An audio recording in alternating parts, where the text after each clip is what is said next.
2번 한번 보도록 하겠습니다. 다음 명제에 역과 대우를 말하고 각각의 창별짓을 판별하시오 라고 나와 있습니다. 자, 이런 문제 같은 경우에는 일단 문제를 보자마자 가정과 결론을 구분 지어달라 라고 얘기했었는데요. 1번 문제에서 가정은 A가 B이면까지가 가정이겠죠. 결론은요, AC는 BC이다 라고 해주시면 되겠습니다. 역 같은 경우에는 우리가 뭐라고 얘기했었냐면은 가정과 결론에 대한 리버스다, 반대 방향이다 라고 얘기했었죠.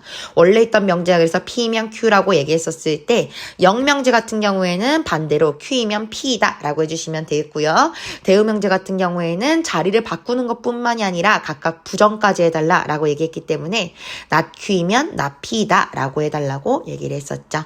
그러면 1번에 역명제부터 한번 만들어 볼게요. 역.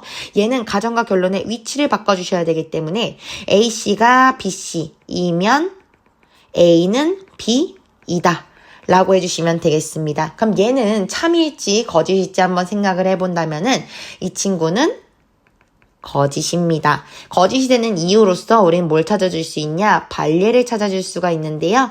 자, A가 예를 들어서 1이다. B는 2라고 한번 해볼게요. 근데 이때 C가 만약에 0이라면 좌변 같은 경우에는 1 곱하기 0이니까 0, 우변 같은 경우에는 2 곱하기 0이니까 0으로서 지금 가정을 만족하는 상황이에요.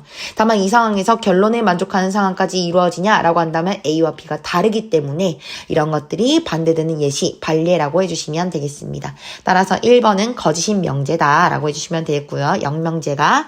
그 다음에 대우명제 한번 볼게요. 대우명제는 AC가 BC가 아니면 A는 B가 아니다 해주시면 되겠습니다. 자, 여러분들 내가 명제를 증명하기 위해서 이 형태를 딱 살펴봤었을 때 뭐가 아니면 뭐가 아니다 이런 식의 명제는 딱히 보기 좋은 그런 상황은 아니라고 얘기를 했었어요.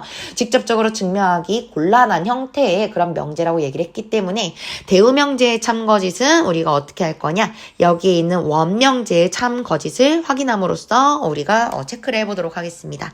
자, A와 B가 서로 같은 상황이라 면은요, 양변의 같은 수를 곱하거나 나누더라도 두 등호는 변하지 않는 상태로 유지가 될 거예요. 설령 그 수가 만약 0이 된다고 하더라도 이 조건에 만족하면은 AC는 BC라는 조건도 만족을 할 수밖에 없기 때문에 얘는 원명제가 참이므로 대우명제도 참이다 라고 해주시면 되겠습니다.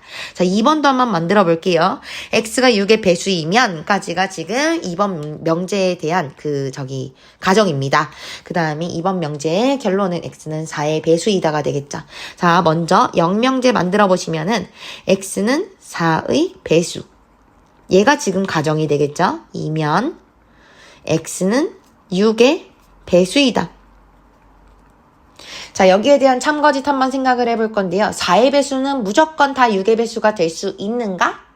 안 되겠죠. 거짓입니다. 그래서 그런 반례를 하나라도 찾아주시면 되는데, 반례 작게 예를 들자면은 8 같은 게 있겠죠. 그래서 8은 4의 배수이지만 6의 배수 될 수 없기 때문에 얘는 거짓인 명제라고 해주시면 되겠고요. 대우명제 같은 경우에도 뽑아주신다면요, 여기 있는 결론을 부정했을 때 가정의 부정이다 라고 넣어주시면 되기 때문에 X는 4의 배수가 아니면 X는 6의 배수가 아니다 해주시면 되겠습니다. 자, 마찬가지 뭐가 아니면 뭐가 아니다 꼴의 명제이므로 이 상태의 대우명제 참거짓을 확인하는 것보다는 원명제 참거짓 확인해 주시는 게 좋을 것 같거든요. X가 6의 배수이면 X는 4의 배수이다. 6의 배수면 전부 다 4의 배수가 될 수 있냐라고 물어보고 있는 거예요. 될까요?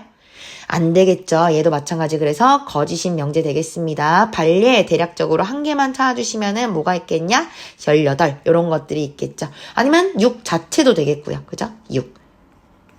위에도 사실 4의 배수 중에서도 4도 있을 테니까 그런 것들도 다 반례가 될 수 있기 때문에 하나라도 결론에 만족하지 않는 가정의 원소가 존재한다면 얘는 거짓이라고 해주시면 되겠습니다.